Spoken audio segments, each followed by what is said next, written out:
Hello my friend, Chef Boyardee 2. Tonight I'm going to make a sherry wine reduction sauce with portobello mushrooms.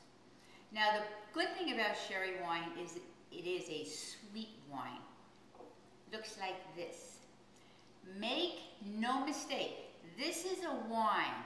You will see sherry wine vinegar. Nah. That's not the same. You want a dry sherry, a sherry wine. I ought to know because I made that mistake last night. So, what I'm going to do is I'm going to chop up some portobello mushrooms, put them in this reduction, and it takes all of 20 minutes. The good thing about this is it can be used on ravioli, which we're using it on tonight, and it also can be used on steak. It's just a great topping to put on a nice, thick piece of beef. So let me go get everything ready, and I'll be right back. And here we have all the makings of a sherry wine reduction with portobello mushrooms. You can use this on ravioli, which is what I'm going to use it on. You can also use this on a steak. So, one thing, this is dry sherry. I made the mistake, I'll admit it. I think I'm a good chef. Well, I screwed up and I used sherry vinegar because I ran out of the dry sherry and I just saw the sherry wine. Well, that was a faux pas, so I'm living that one down. So we have the dry sherry.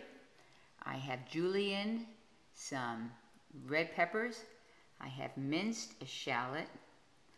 I have sliced about a cup of baby portobello mushrooms. I have some Parmesan cheese, and I have some garlic, salt and pepper, some basil, and I put some candied almonds on top. Also have half and half instead of heavy cream. And I'm going to saute everything and put it into this pan here. Now one thing I am going to do, I am going to make a roux, which is mixing equal parts of butter and flour. And I'm going to put it aside because by using the half and half instead of the heavy cream, it might not get as thick as I want.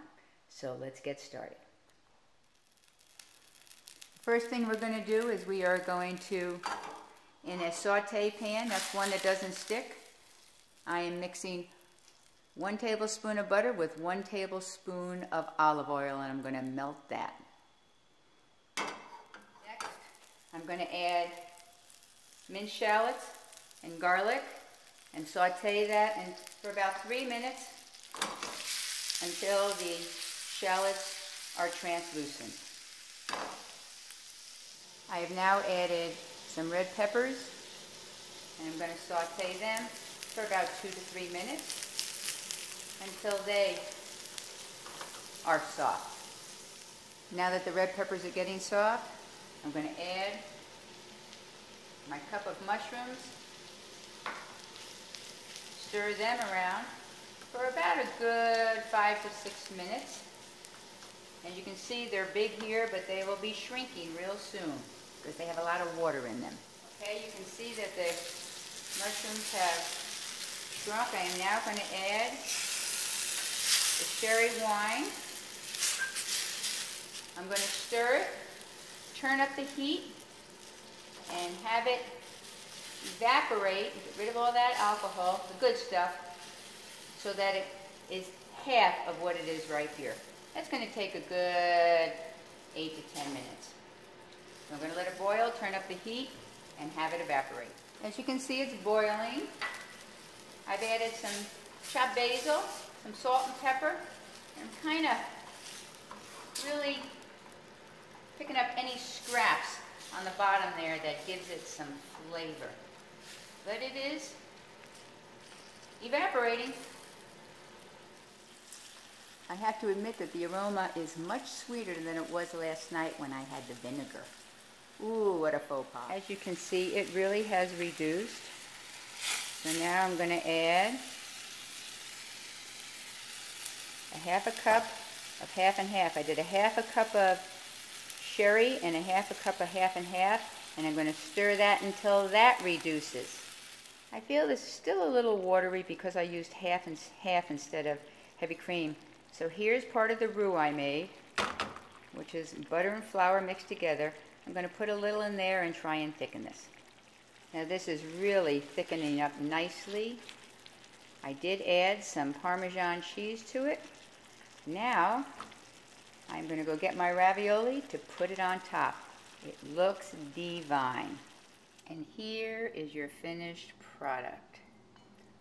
I have 6 raviolis underneath, the sauce on top. You can see the peppers, and I put some parsley, the mushrooms, and then the candied almonds. This is Chef Boyardee 2. Bon appetit.